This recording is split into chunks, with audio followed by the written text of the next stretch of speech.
Hello and welcome to Who Doesn't Have a Podcast with myself, Daniel Allen, and with our glorious assistant and right-hand man, Mr. Jerome Dowling. Good evening, sir. Hello there. Good evening. It's good to see you, sir. Now, we should probably explain that we are a Time Lord down. Our beloved leader, fresh from their own planet of Mr. Michael Priestley, 32, whatever we're going for in terms of his interstellar name, sadly cannot be with us this week, but rest assured I am under strict assurances that he shall be returning next week, like the fresh-faced cameo that he is. Yeah, he didn't want us to go into detail on his illness, but we like to refer to it as the space shits. It's Yes, as a result of binging some old school Doctor Who. I think it's he didn't want us to go into it at all, apparently, but now everyone who's watching knows it's an illness. So yeah, just picture something really terribly inconvenient, definitely around the kind of anus area. I think that's kind of as much as we're willing to give at this point. And the weirdest thing is, normally it's brought on by like food or something bad, but he was watching Chris Chibnall Doctor Who, and it's just set him off. We don't know why. Apparently, it has that effect on some people. It was an immediate allergic reaction. It was actually uncontrollable, unstoppable. Some say just a tide, an avalanche of. It's horrific. It's horrific. It really was. We damage his reputation anymore. We are back with series 2. We are It's back. been a long time coming. Yes, the robot revolution. yes. Let's jump straight into it, Jerome. You only watched it just a moment ago. What are your fresh thoughts? Yeah, very fresh, actually. Yeah, I finished it about half an hour ago. I thought, and it's interesting because I feel like if you were to ask me again in a week, maybe my thoughts will change. This is like really off the bat stuff. But I thought it was pretty good. I thought that there was a lot. The thing that really stuck out for me, I've actually written notes. The first time I've ever done notes for this podcast. I've actually written stuff down. But there were like, I've kind of like done a couple of pros, a couple of cons, and a couple of things to think about. But the main thing that came across to me was just the kind of the fun of the episode felt consistent throughout, and I was kind of engaged by it, and I was reacting to it. I was laughing at bits as well, where not that I haven't like laughed at Doctor Who in like ages, because you do, but it just felt like there were natural laughs that were coming out of me at points in this episode, which was just nice to react to. I really liked the Belinda as a new companion. Yeah, I think she was just like a really good energy, like a matching energy to Ncuti, because Ncuti is so high, high energy, high kind of delivery, and her sort of kind of assertive and slightly no nonsense approach kind of really works for me, because it enables us to see a different side to Ncuti, and it also gives a different flavor to the show. Kind of sort of similarities. I think maybe Who Culture talked about this briefly, who I did have a quick peek at before, so shout out to them. But they were comparing it to Donna Noble, that kind of similar sort of slightly punchy kind of approach, which I actually enjoyed. And obviously there's links to companions we've seen gone before, the whole nurse idea, looking at Mark at the nurse then. And yeah, the chemistry between them I really enjoyed. And I think, like with any sort of first episode in Doctor Who, potential that it's a new companion, so you kind of have to do all that new companion stuff that all of these episodes do. But I thought they took quite a unique style to it, and on the whole I enjoyed it. And while there are a couple of things I was a little bit not sure about, like as an episode on a whole, I enjoyed it and I thought it was good. Yeah. I think it will be a good start to the series. What did you think? As far as first episodes of a new series go, it absolutely crapped on Space Babies. It destroyed it, and I was so glad. I think for me, and I don't know whether you have the same sentiment, it took until about the halfway point where it really kicked into gear. What on God's name are you doing here? I thought Get off this podcast. We've already apologised for you. Get out. We've told them you have the space shits. You watched Chris Chibnall, it set you off. We're so inauthentic now. We've lied to our viewership. Oh, for I'm God's sake. sorry. I'm sorry. The fraud's watching us. I do apologise, viewers. Well, thank How's you your for your bum? compassion, boys. I'm feeling a little bit better, so I thought I'd join. Nice to hear that. It's terrific to have you back, Mike. I'm glad your ass Right. isn't too bad. Let me disagree with everything that you're currently saying. What's going on? We've literally just started talking about the episode. So Jerome's a massive fan of it. He thinks as far as the first episode goes, because again, only fresh in his mind. Thoroughly enjoyed it. I was saying that compared to Space Babies, that's a real episode 1 of a Doctor Who series. That's how it should be. For me, because again, Jerome's done notes as well, so we'll circle back to these. But I feel like it kicked in properly around the halfway stage. Wicked episode, easily smashed Space Babies. I loved the fact within the first 5 minutes, the Doctor has cut all power and nearly killed off an entire hospital. I love that. Very edgy. I don't know if my eyes are playing tricks or whether it's just a similar set, but Belinda's house, was that not identical, if not the same as Donna's? Looks similar, doesn't it? It looked really, From the really inside. identical. And I don't know whether there was any that was intentional or whether it was just sheer coincidence. Maybe they live in a similar housing development. I don't know. The biggest bit was Mrs. Flood. We had a proper one. What were your hot takes on Mrs. Flood's fourth wall break at the start of series 2? It's interesting, isn't it, that they're setting her up as like the neighbour of both Ruby and Belinda now. Yeah. And I read this really interesting theory that it's going to be revealed that she has been the neighbour of like all of the Doctor's companions, of the ones No. we know. And actually, Really? so it wouldn't be the first time that Doctor Who's done this. So you remember Jerome, was it Clara went into the Doctor's timeline and like they kind of Yes. superimposed Clara into like different scenes in Doctor Who. So that, and I also read an interesting theory about why that could be. So with the Timeless Child arc, it was obviously revealed that the Doctor had had lives before the canonical first Doctor. And there's a theory out there that Mrs. Flood could be a former companion of a previous version of the Doctor that we don't know about, which I thought was quite an interesting way to get around. But yeah. Anyway, I thought the Mrs. Flood thing and the breaking the fourth wall was interesting, to say the least. And I think it'll probably make a lot more sense if you started from the very end of season 1 and jump straight to season 2. You get out the Christmas special and it's kind of like ending on her and pretty much starting with her reappearance again. So it's keeping that through line pretty tight as well. Again, it took into the halfway point for me to really kind of start to enjoy it. For me, it was when they first mentioned the AI generator, and I thought, oh, we're going down this path, are we? Are you talking specifically the AI Al thing? Like the kind of like, oh, it's not AI, it's AL. I didn't like that. To say the least, I did not like that. I just thought, this is the same man that came up with like the reappearance of the Master, and there was all this like these sort of epic episodes, and you're like AI, Al, and you're like, oh, really? Boys. You could have done better. In fairness, like maybe that's just going to be the reoccurring villain of the series is Typeface. Maybe that's it, just throughout the series.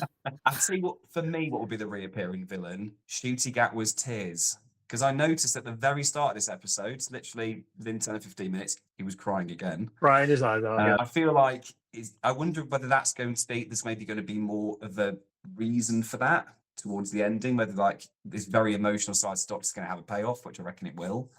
Because I don't think we've seen this emotional a Doctor. Unless you two can like call me out on that, but I don't remember being relentlessly very close to the emotional edge. To be fair, I think it might be a slightly like me. I think it might be a different reason. To be honest, I think like looking at Russell and like Stephen and even Chris, like the way they have written for their Doctors, I think very much reflects the personality of the performer. And I think like if you look at Ncuti's other roles and things he's done, like I think he's very high energy like person, and I think he's quite like he's got a range of like emotional capability that I think just arrives like very quickly. So I don't know if it's that this Doctor is like overly emotional or whether the writing is just reflecting or the scenes are just reflecting more of the the actor's personality. I don't know if that's the case, but I get that impression anyway. And I think maybe he is a bit more of a sensitively aware Doctor, in the sense that he's not so alien. Do you know, in that aspect, like his emotions? But then you can kind of tie that into the history of the character. Like, he's been around a while, hasn't he? He's lost a lot of people, which is I'll go into in a minute, because I think that's something to talk about. But yeah, I don't know. That's what I'd say on that though. Yeah, then. So are you both a fan of the episode? Oh, definitely. Yeah. I would say it was surprised a by that. good start. I would say it's a Because good I start. enjoyed it too.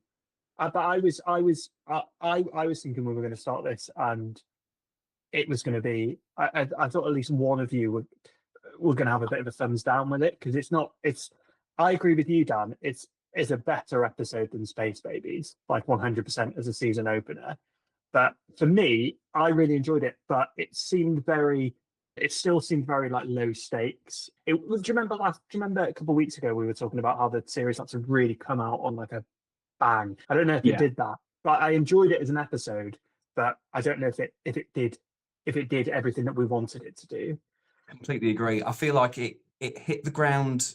It kind of hit the ground running way too fast. And I felt like just as you were kind of getting to know Chandra and her story and everything else, and then all of a sudden the robots burst through a wall and it's all suddenly kicking off, and I couldn't really plant myself within the story until the big reveal. And I thought, actually, as far as reveals go and as far as Doctor Who baddies go, that was the first time in Ncuti Gatwa's series where I've seen something and gone, that is actually quite scary. It's quite a very unnerving figure. The AI, how it looks, I think turning into Al. I thought the kind of transformation there, the kind of part Cyberman effect, looked absolutely brilliant. I was really surprised by that. I actually thought the effects were one of the strongest part of this episode, like the costume and the kind of the effects when the two star certificates like engaged. And you have that whole kind of fracture sequence. I actually thought that was done really, really well. It's probably one of the stronger parts of the episode as a whole for me. But yeah, I'd agree, like just with the red and green eyes, and it just, and I agree. I think it was definitely like a strong style. Like I think like style is going to be a big part of this series. Obviously next week with Lux, with the whole animation sequences that we know are coming, because they've been shown in the trailer. Like I think there's going to be, I feel like there's going to be very different styles in each of these episodes, which could be cool to look at. Definitely. One of the things, there were two sort of lines that made me laugh. One of them was the fact that you had the Doctor, and it's classic Russell T Davies, he managed to get a Kylie Minogue song from Ncuti Gatwa. Padam Padam. Padam Padam. I was like, you are one. You love your pop world, Russell. Well done. But for me, I don't know if you boys agree, my absolute favourite bit was the mention of Timey Wimey and Chandra's response, am I six? It's a good separator, that, isn't it? Because Timey Wimey has been a phrase that has just been absolutely associated with the show for all this time. And back when it was first, was it Blink where they first say Timey Wimey? David Tennant's doing it. Back then, it was quite cool. Like his performance was really cool. You look back at it now with his sideburns and his Converse and his long trench coat, and you're like, the world has moved on, hasn't it? But that's a really good way. It's a really good way of it being like, of tying that in, isn't it? Yeah. Big fan of that. I think we also have to deal with the elephant in the room. The mention of sperm on Doctor Who. Didn't think I'd see that day either. That was harsh. Like what happened to him? It really was, because like obviously he's like a psycho. Well, they call him an incel, like Planet of the Incels. But his fate is pretty brutal for Doctor Who. Yeah, pretty full on. And then I thought it was a really, really, really interesting point. Again, seeing her reaction to the TARDIS was fantastic. But also the total parallel to Ruby, where she was more than happy to kind of go on this intergalactic joyride.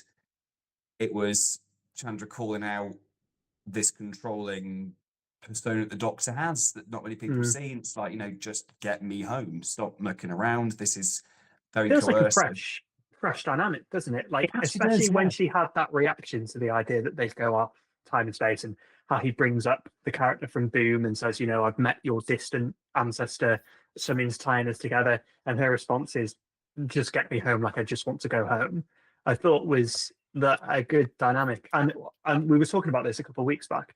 I think it adds a nice bow around the series. Like I love that there is a core plot point now, which is like that's going to tie the whole thing together. Is we're getting her home the long way around. Like that is what we're doing this series. I thought that was quite interesting. Really, really interesting. Jerome, what was your hot take on that?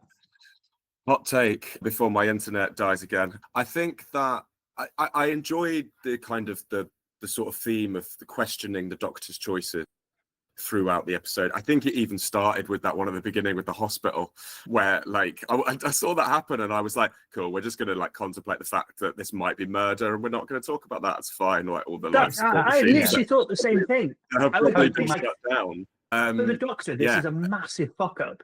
Like what he does at that hospital, it's massive. But it's the fact that you go sorry, but you've put about 30 wards of sick patients all at death's door. Like you were mented. They can't regenerate. Just like use the Sonic again to return the power. Well, no, but I'm sure the excuse will be like he could use the Sonic immediately to like just repower it or use the TARDIS to go back. There's always ways around this, but just as a moment in the episode, it's like Jesus, like that's that's the thing. But then also, I think it was good. Like I really enjoyed the way that they did the involvement of Sasha. In the sense that it was very clear, very quickly that this is someone who meant a lot to the Doctor. And then, because like as soon as she said the line, "Get me to the stars," I was like, "You're gonna die." I was like, "There's no way. There's absolutely no way you're gonna make it past this episode." Partly because you know that the new companion's gonna be here for the new series. There's no room for you. But it was like you just knew immediately. And I think the way they played the whole, kind of had that tear moment, which I know you referred to, Dan, but then immediately it was like, cry, done, move on. When that ties in to the end of the bit with Belinda, where she's like, oh, and she brings Sasha up, and she's like, is this what you do with all the girls? It's kind of like you have your little cry moment. You kind of you give them all this charm, you give them all this adventure, and then you just move on. I think it was a really nice callback. Okay. Interestingly, this is one of my criticisms of this, and it's been my criticism with Doctor Who for a long time, that the emotional weight of, so essentially what they were doing was Sasha was supposed to be a would-be companion, right? So the Doctor's been there for how many months already, and he's got this relationship with this person. Her death did not land with me at all. I did not believe in those emotional stakes at all. I felt like it was too fast, and they set it up as a moment that you're supposed to care about. And it just didn't work with me as like an emotional thing. I was like, it's too fast. Like we have just met her. Like I got absolutely, it's like The Walking Dead killing a character every other day that you don't know. Like one of the things I thought was weak about the episode, one of the weak points, which I think ties into what you're both saying, was minor character development. And I think that's a problem that we constantly get with openers, because there's so much exposition to get through. There's so much kind of, just constant, like, see the world through Belinda's eyes, the companion, the idea, the chemistry between the two, which are all strong points. But it just means like minor character. Sasha, for me, Sasha was the one that really worked. That was the one moment I personally was like, I can totally get this. But I think it's because I'm relating the character back to past companion events of like, or thinking about I can't remember the name of the character, but the girl from the hotel at Christmas, where he shares that time with her and then moves on. It was also like another callback to that, in the sense of like really, really intense friendship in that moment with someone and then moves on. But shouldn't she die at the end of the episode then to give it more time to breathe? Because I thought with Anita from Christmas, like I felt that when they moved on, when they parted ways, Stephen Moffat did such a good job of building that character up within the short amount of time that they had, that felt more believable to me. Maybe though it was because we'd seen that, they decided to go about it in a different way. Like, because I suppose because you've seen that with Ncuti already, you could assume there would have been a similar relationship with Sasha that would have played out. You've seen it play out. You've seen that sort of companion like development play out. So the fact that they then just got rid of her, I totally understand what you're saying, Mike, and I think it's a valid point as well. But I just think it didn't mind me as much, or I bought into it more. But it was interesting. I think it possibly could have happened at the end of the episode, but again, I think it's because they had 45 minutes to do an episode. So I kind of feel like it was the first bit that kind of felt a bit too contrived, and then it was all kind of pouncing up to the end bit. I felt like the end bit was the kind of end game and the purpose, and like the first 20 minutes was kind of like a rush job that they kind of had to cram into 20 minutes before you got to the plot twist. I feel like, because I did get major similarities to Martha Jones's first episode in that one. Maybe it was just because of the hospital setting, but I think there's a bit of her kind of attitude and her kind of strength that I'm at least seeing through Chandra. Anyway, maybe it's a similar pattern. We don't know yet. But I've just felt like, again, the first bit's particularly with her death as well. I completely agree. It just didn't satisfy me the way that I felt like it's the sort of thing that Russell T Davies of old would have been able to handle and kind of incorporate much more effectively. This just seemed a bit like okay, kill her off, get on to the next bit. It didn't. It was maybe the death was unnecessary. I don't know, because again, it didn't really serve a great purpose apart from naming that planet after her or naming that ward after her. I don't know. It was just, for me, it just felt like a bit of an unnecessary plot point. And I think in the grander picture of the episode, I felt like there was more going on that maybe could have had more attention on it than that bit. I mean, he needs to establish where they were and the danger, but the death just was a bit of an unnecessary. I get that. I just think, like, in the grand scheme of the episode as a whole and what they were trying to cover, I actually thought they dealt with it very economically. They were very much like, we've seen this, we know what's going to happen. You know, she's not going to be the companion because we've already got one. Here's the kind of the brief. Here's a couple of lines to like set the relationship. I think at one point when they're in the line, he gets presented as the historian. He winks at her. Like, that told me everything. I was like, I know there's a relationship going on here. I know that you guys have built this up. So when it got to the point where he lost her, for me, I bought it. And I think that's just good, because I think you can see it in totally different ways. But it just, I didn't mind it, because I thought it kind of, and it also, I think what that served, that kind of short sequence, was later on what we would then find with Belinda. Because while for the Doctor it was an incredibly painful moment, it also goes on to highlight that, you know, that you are a dangerous individual. You might not intentionally intend to be. You know, you go around saving all these planets and saving people and doing adventures, but actually you unintentionally bring danger wherever you go. And I think so. For me, it served that purpose. But yeah. But so this is so I've just had a bit of a flashback to what we were talking about last series as well. My main criticism of Doctor Who these days is, and I think it comes about because we've been there and done that with Doctor Who. Like, Jerome, you and I have watched every single episode of modern Doctor Who. We are looking phenomenal for our age. Dan, you know Russell T Davies's first era incredibly well. So there's something about, I guess, our age now watching Doctor Who. My main criticism is when compared to other TV shows, is why don't they just make the episodes longer and the seasons shorter? That's what I don't understand, because an episode like this, I think, would give more opportunity to, I'm not a writer, what the hell do I know, but to flesh out the peripheral characters in a way that's more meaningful for the audience if the episode was just a bit longer. Might be wrong, can't remember, but Flux was because of COVID, was a series long arc. I think the episodes are a bit longer, but people have criticisms of Flux, but what Flux did manage to do was it was just telling one story across a series, so you feel like you're really like relaxed into that story and those characters, and characters would be in different episodes and stuff, so you just spent more time with people. To be fair as well, like, that's something that Chris Chibnall actually, one of the aspects I think that was a strong point for him was like that flux structure, because like in the serials, like back in the 70s and 80s when you had Doctor Who and stuff, they would do it over like, it would be that kind of 25-minute episodes over like a 6-episode story. And while I think they bring problems as well, because sometimes, like, for instance, if you've got a particularly weak story or it takes a long time to get to the point, then people get bored. But I think one of the good things is that if you do have a strong story and you want to develop all these different areas and different characters and different things, you can do. And I think that's where maybe some of the older episodes stand up compared to the new format, like the new Russell T Davies era, is that while that also is strong because it's self-contained in its own thing, like when you do want to like go in and explore different mysteries and really like explore character motivations, they can be really, really useful. So I agree with you. I think Flux, like maybe it's something they should try. I don't think they will. I think they've now shown they're going back to the kind of, you know, the classic format of the T Davies world. But it would be interesting to kind of play with that more. I think it could be really beneficial. But yeah. I think like you said as well, because it's such a tried and tested formula, and we don't live in that kind of terrestrial world as such anymore. There's nothing stopping them from doing that. I mean, it's been proven. I mean, look at the 3 specials we had. They were over an hour, weren't they?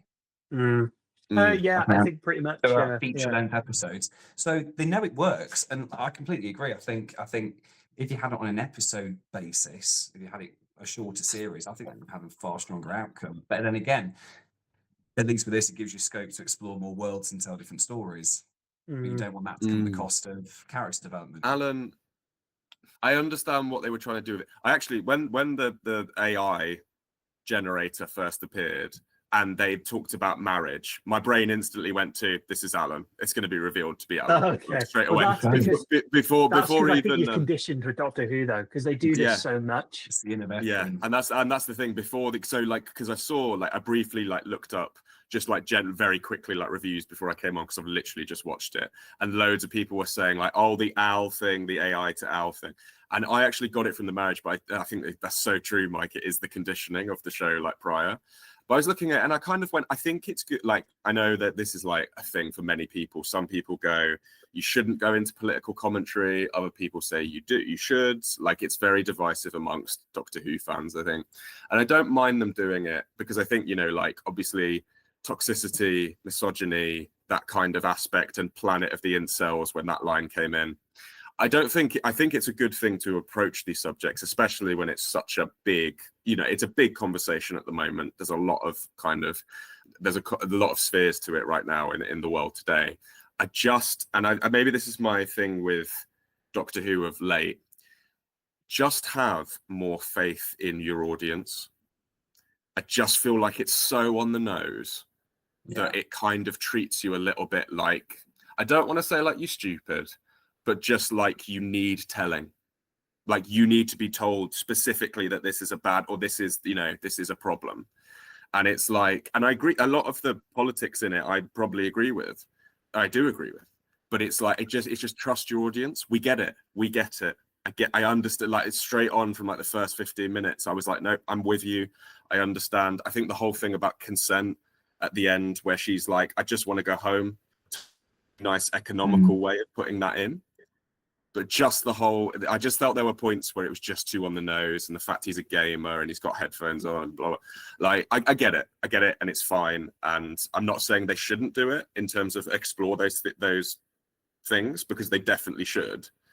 I just felt in this particular case, it was too on the nose for me. And again, would you say that is because again, Doctor Who that we grew up with, it was very subtle in the way that it went about these topics, these issues. Do you think now, because it's become more of a global show, where it maybe has to present itself a bit more obviously so people get it, maybe there's that danger of it going over people's heads? What I find weird about it though is that, because there's a mix of writers that work on Doctor Who, and I'm sure we've got loads of episodes this series that are going to be written by people who haven't written mainstream Doctor Who before. I always go back to Stephen Moffat. The thing that Stephen Moffat faced, the criticism, is that his stories were too clever for people. To a degree, he was always getting criticised for things being too timey-wimey, or things not, the audience having to work hard. And his interviews, he's always I think the audience should work hard. And I agree with him. I like it to be less on the nose, and I like it to be more have repeatability, so you go back and you watch it. I've got a big problem with, I thought it was fine last year with Sue Tech being Sue Tech, Susan, and then, the company Tech being Sue Tech. That was fine. But AI being AL, I really don't like. I've got a huge problem with it, because I didn't watch that and go, oh. I watched that and went, oh, so they just can't read then? It's an L instead of an I. I also think the girlfriend and just kind of think, it's never normally this bad. Yeah. I also think like there was kind of a missed opportunity there for like, because AI is massive as well, and like the way it's, you know, attacking the or creates, you know, human workers in the creative industry and the robot revolution. And maybe that was meant to be the red herring all along, and it was like, I think it's going to be about this, but it's not. But then when it was about Alan and AL, yeah, I don't, yeah, no, it the whole, like, for me as well, like that moment still felt like kind of a subplot.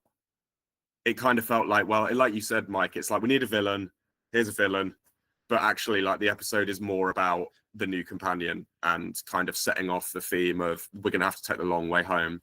And also the bit at the end, I mean, actually, you know, obviously this was clearly aimed at children with the polish robot, but I actually thought like that it did have some kind of comedic effect. But the idea of like, you know, them being like, oh, it's just a sperm and an egg, and then polishing that up, I was kind of like, it is funny. I'd be lying if I didn't laugh. But I was also like, does this feel a bit out of character for the Doctor to just be so joyous at someone's ultimate demise? Do you know what I mean? It just felt a little bit like, I'm not sure that's in character. I'd be lying if I said I didn't laugh. I did laugh, but I just don't know. When I thought about it, I was like, is that in character? I don't know. Ncuti Gatwa is such a good actor though. His version of the Doctor is so good that he makes that work, doesn't he? Like, you know, when he does it, what did he do with the Padam Padam bit was funny. When he does the high kick and he said yes, Queen or whatever, I was like, that is like, you're so good at that. Like, it's so, you know, overall, right, I'm like, I was the same with Space Babies. In my head, and this is my problem, I automatically write off first episodes. I know the Doctor Who formula, especially the ones where they have to introduce the new companions, which, you know, is like that's why last series I was like, it'd be great if we had the same Doctor for like 5 series and the same companion, you know, like really get to know these characters, because you keep having to do these beats over and over again, which is fine for new viewers. But these first episodes, I'm like, I don't, Space Babies as well, I'm like, it's a bit too frothy for me. Like, I want it to get a bit more serious, and I think there are episodes that we've seen in the trailer that point towards the fact that we are going to get grittier things. And the finale, like what they're setting up for the finale, I mean, let's talk about it now. I love this idea that they're getting bounced off a specific date. I think that's so good. Like, they're trying to get Belinda home. The date, by the way, of that episode is apparently the date of the actual finale. Which I think is really neat. But the idea that the TARDIS is just getting bounced off and they can't get there, I think is a really neat idea, and sets up a season finale really well. Because also the fact of being the same. Oh no, sorry. I was just going to say I've read up a bit on the date as well, and apparently that is going to play. It's going to be it's going to be repetitive subplot throughout the season. It is always going to be some relation. Am I right in thinking, sorry, that it isn't actually the season finale? It's the penultimate episode that the date is. So I think Wish World is the penultimate episode, and I think the date that Belinda and the Doctor can't get back to is the date that Wish World airs in real life. How many episodes are this season? 8, I think. 8. Is it 8? Sounds about right. Sounds about right. About 8, yeah. 2, 3, 4, 5, 6, 7. You'd be absolutely right. Yeah, 24th is the penultimate episode. So is that the 24th of May? 24th of May. Yeah, I like that. I like that they're just bouncing off it. I think it's really cool. I think it's a really cool. And then, you know, I didn't expect this, Jerome, but those teasers that we watched, the teasers of the things floating, like I didn't expect that to actually appear in the show. I thought that was going to be like a little teaser thing. Also, you boys probably noticed, Eiffel Tower turned up. Can add it to the roster. Eiffel Tower making a brief appearance there at the end. Who knew? Wish World. So what did we actually see? So we saw a London taxi cab. We saw the Eiffel Tower. What else came floating? It's a little bit cheesy, isn't it? Like seeing these things just like float in space. Statue of Liberty was in there. Statue of Liberty, and a taxi, and I think there was something else, but I can't remember what the other one was. Yeah, but yeah, I agree with Mike. I think like on some level, I have to separate myself as a historical viewer. Someone who just knows Doctor Who, knows the formula, has like, you know, strong opinions on certain aspects of the show. Like, I feel like that's difficult, right? It's difficult to separate yourself from that when you know it. But I feel like at the same time, like, maybe one of like Russell's greatest qualities is that he keeps reinventing and writing the show almost as if it's a new audience every time. And while that might be difficult for people like us, I think it does add to it, keeping it fresh. So I think like overall, like it's made me look forward to the rest of the series. And for me, that is the bet. That's what you want from the first episode. I'm not going into the rest of the series going, oh no, this could be a really messy slog. Like I'm excited to see what's next. So I feel like for me, that's a sign of a good episode. I think the teaser for episode 2, the first thing I wrote down was that this feels like vintage Who. This feels like this sort of structure that we're kind of familiar with. And I feel like it's going to be a genuinely intense. There's an interesting parallel between the last year's series as well, isn't it? Where we had like a frothy introductory episode, and then we had a second episode that introduces like a concept that we haven't really seen before, or like is more fantasy. So it's interesting that they've done that, I think. I also think we're going to see a lot more of Mrs. Flood in next episode as well. So I think we were talking about it a couple of weeks back. Mrs. Flood is going to be in every episode, apparently, every one, and it'll be a bit of a. Sometimes she'll have more of a leading role. Other times it'll be more of a. It'll be like, oh, where was she? Okay, what do we think about her breaking the fourth wall now? Because I originally thought that it was just something that they were doing for effect, and it was a bit cheeky. Happens first in that Christmas episode, doesn't it? Where she just stares down the camera and goes, never seen a TARDIS before. But I think the fact that they've done that, is it 3 times now? 3 or 4 times we've seen her do that. Yeah. So it's deliberate, isn't it? It's not just breaking the fourth wall. It's like she is within the universe of the show. Yeah. She is talking to an audience, right? That's what we think. Like she is some sort of reality bending fourth wall breaking. Well, God. This is the thing. I do think like the idea of breaking reality or a broken reality sits in really well with the idea of being able to break the fourth wall, right? Because like those balances have been shifted. So like that, I think there's like progress in that. But also like we were talking, I think last week or last time about, we know there's a Eurovision show in this. Which, you know, is going to be its own thing. But the fact, like, what interests me is it's quite late on in the run. It's like the 6th episode. It's not like an opening episode where you kind of go fun, flashy, ridiculous. It's quite late on. And I've been thinking about that. And I was thinking, like, is it because it's the idea of, like, you know, like if she is this kind of god figure, this kind of trickster god, you know, reality bending figure, like the idea of like reality shows, like, you know, has Graham Norton's been like, he's confirmed or something to do a cameo, isn't it? But you know how the idea of you have like commentary, you have people who do commentary on what's happening. It's almost like Doctor Who itself has become a reality TV show that this figure is controlling. Because I'm always asking the question, she's breaking the fourth wall, but what does that make us? Well, do you know what I mean? Like, are we the audience watching Doctor Who, the TV show? Or like, what are we? Like, who's she talking to? Because like, that's what I'm trying. I don't know the answer. I'm trying to figure it out though, because I'm like, is she talking to us, or is she talking to an audience we haven't yet seen? And I don't know. It's been floating away in my brain for ages. Well, this ties really well into, I can't remember which one of you it was, but one of you mentioned one of the early rumours of the kind of 2-season story arc was that it'll be Ruby that was trapped within a TV show or something like that, or like all this is floating back. And a lot of references that we've seen so far kind of allude to that. So maybe her childhood, the sort of thing she's watched, references and bits like that.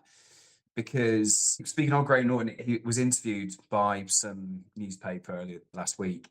And apparently he is one of the major plot points of the episode. So he's going to actually have quite a substantial role within that episode. And maybe I'm looking way too much into it, but I feel like, why would you proactively quote, like, because you could have said 2 arts in any different way you wanted to, but to quote a Kylie Minogue song, I'm like, you're kind of bending different timelines and eras and stuff like that. It'll be very clever of Russell to kind of throw modern references in with historical ones of, you know, through Ruby's age, because we already know that she's into a lot of music anyway and a lot of artists. So I'm wondering whether there'll be like a throwback to Matt Smith's era and the I know exactly the crack in the wall and like Churchill and the end of like where everything has been, messed up and amalgamated into one. And I'm wondering whether there'll be a cutback or a throwback to something that happened there, where maybe someone, or Pandora's fucking box. I'm still like, I think I know what it is. So two things. One, this whole idea about clip this up, viewers. The whole idea about these two series being set within a story. I don't know if you remember in the Christmas special, Anita has memorabilia and paraphernalia of the TARDIS, and she said she just bought them off Amazon. So it's like there are toys within the universe to do with Doctor Who. So I think that would work quite neatly. Two, Graham Norton, back in the day, Doctor Who Series 5, I think, the two-parter Time of the Angels, or whatever it was, the Graham Norton show got into some heat because during the epic cliffhanger of one of those episodes, the Graham Norton show banner came up, and it was like came up in like the middle of the screen, and I think his voice came on over it as well. It was I remember it was a little cartoon version of him as the Doctor's kind of going through the monologue with the gun. Wouldn't it be awesome if they, if there's some sort of reality, like they tie that into actual canon? There's every chance. I think. Well, that's a lovely clip. That I'll be pulling that clip offline, popping that on. I feel like with Russell's love of kind of social and political commentary, I do think that's possible. Like I really do, in terms of that kind of like the melding between sort of like it being a TV show and it being the real world. No, I think it could be really interesting. Just something. This is away from this now, but just something else. How did Belinda know the name of the TARDIS? I don't know. Because like he mentions at one point, my spaceship was impounded. My ship was impounded. He never ever calls it the TARDIS. And unless she's got unbelievable eyesight that she read on the police call box thing, or I was thinking about it, and I was like, spot. she didn't. It was never mentioned to her. How did she know? And that line as well, it really stood out to me as well, because I did, when watching it, I thought she just said the word TARDIS. How did she know the word TARDIS? Yeah. And then, but then I thought, I just thought, probably one of the earlier scenes that he mentioned it or something. Because I thought to myself, I was like, is it a deleted scene? Is it a mistake? Like they've taken it out? And I was like, no, I was like, it's the BBC. Someone there is going to notice that. If I'm noticing that, do you know what I mean? So if I'm noticing that, surely someone's got to notice that, which makes me think it can't possibly be a mistake. The line is kind of designed to, like, the fact that all three of us notice that line, I think is in. It can't be a mistake, possibly. So I'm just wondering whether that gets related to, because it was weird. Because if Anita had all these things of the TARDIS, like maybe the TARDIS is known in popular culture, 100%. So she might be aware of it without knowing that she's aware of it. She goes, "This is your TARDIS." Emphasis on the TARDIS. Yeah. That was another thing. I did enjoy the ninth word thing, the coding. I actually thought that was done really well. We did it for series 1. Let's do it for series 2. What would you rate the Robot Revolution out of 10? Better than Space Babies, but I can't remember what I gave Space Babies. So I'm gonna go 7, and I hope that's higher than my rating of Space Babies. If not, my rating of Space Babies needs reviewing. So I'm going to say 7. I remember you being incredibly positive with Space Babies. Was I? You were like, I was the only one kind of going, well, this is crap. Like, what have you seen that I haven't? And it's amazing. Like, after time, you finally come around to my way of thinking. No, I was just thinking. I completely agree. A solid 7. I think any more than that, I don't think it's. I mean, it might, in the context of the series, it might get better with age. I hope not. I hope it's a strong start. But I think, like you said, it's hopefully the start of a chain reaction now of the next 7 episodes and the next events. But you made a really good point, actually, the fact that date is not the final episode date. It's not the finale. Like, they're kind of pushing it to how it should be. Next episode looks really interesting. Like you were saying, Lux, I think obviously we get Mr. Ring-a-Ding. That looks like a really interesting kind of fantasy thing. Hopefully it's a really good story. But it's actually the episode after that I'm looking forward to the most. And that'll be the one with, sorry, my cat is annoying me. There you go. Hello. She's not happy about this. The one after that is the one that we were theorizing could be a sequel to Midnight, I think. Yes. Yeah. which from all of the trailers looks really interesting, and him being like, I'm really scared. Russell T Davies, I was reading an interview with him the other day in which he sort of stated that he thinks that they've done things this series that are scarier than Doctor Who's ever done. I'm a huge fan of horror, so I'm really looking forward to like being scared, because I can't say that those robots scared me. Yeah, well, there was a massive. I mean, apart from the fact that they fried a cat, so no wonder you're holding on to yours for dear life. They did, didn't they? Yeah, You he just didn't killed like off the cat. She didn't Yeah. like that. She didn't like No, that's why she's so angry now. It's like this is Pretty this cool. is cancel, you dick. So there we go. First episode of the Royal Revolution at the start of season 2. Yes, that is the end from Jerome. May he float off in the ether, and we'll see him again very soon. Thanks to Mike for joining us and kind of pulling his pants back up, being better. That's always a good thing. Thank you for joining us as well. Please follow us on all the socials at Who Doesn't Pod across the board. We'd love to get your reactions of episode 1 of season 2. Did you enjoy it just as much as we did? What was your hot take? And we will catch you next week for episode 2, which is Lux. So until then, it's goodbye from Michael. It's goodbye from Dan. And it's also goodbye from Flo. Meow. She didn't like that.